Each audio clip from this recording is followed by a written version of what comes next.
Hi Monday morning இன்றைக்கி சாமிக்கு செவந்தி பூ தான் எடுத்திருக்கேன். ஹாப்பியாக இன்றைக்கி பிரம்ம முகூர்த்த பூஜை செஞ்சு முடிச்சாச்சு. நீங்கள் யாரெல்லாம் பிரம்ம முகூர்த்த பூஜை செஞ்சீங்க அப்படிங்கிறத மறக்காமல் கமெண்ட்டில் சொல்லுங்கள். இன்றைக்கி என்னோடய டே 4 o'clock ஸ்டார்ட் ஆகிடுச்சு. அண்ட் இன்றைக்கி யாரெல்லாம் பர்த்டே செலிப்ரேஷன் பண்ணுறாங்களோ அவங்களுக்கு எல்லாமே ஹாப்பி பர்த்டே, நீங்கள் எப்போவுமே ஹாப்பியாக இருக்கணும் அப்படின்னு சொல்லிட்டு நானும் ப்ரே பண்ணிக்கிறேன். நம்மளோட சேனலை சப்ஸ்கிரைப் பண்ணாமல் பார்த்துட்ருக்கோங்க, ப்ளீஸ் சப்ஸ்கிரைப் பண்ணிவிட்டு பாருங்கள், கொஞ்சம் சப்போர்ட்டிவாக இருக்கும். தேங்க்யூ. அண்ட் பிரம்ம முகூர்த்த பூஜை டைமிங் பார்த்திங்க அப்படின்னா மார்னிங் 3:30 to 5:30. நான் 4 o'clock எழுந்திரிச்சேன் அப்படின்னா கண்டிப்பாக 5:15 பிரம்ம முகூர்த்த பூஜை செஞ்சுருவேன். நீங்கள் எந்த டைமிங் செய்கிறீங்க அப்படிங்கிறத ஷேர் பண்ணிக்கோங்க.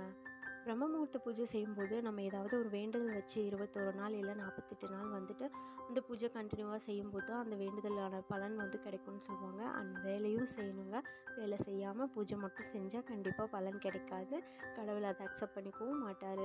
நீங்கள் யாரெல்லாம் ஒரு வேண்டுதல் வச்சு பண்ணிகிட்ருக்கீங்க அப்படிங்கிறதையும் ஷேர் பண்ணிக்கோங்க. நான் 21 நாள் வேண்டுதல் வச்சு இந்த பூஜை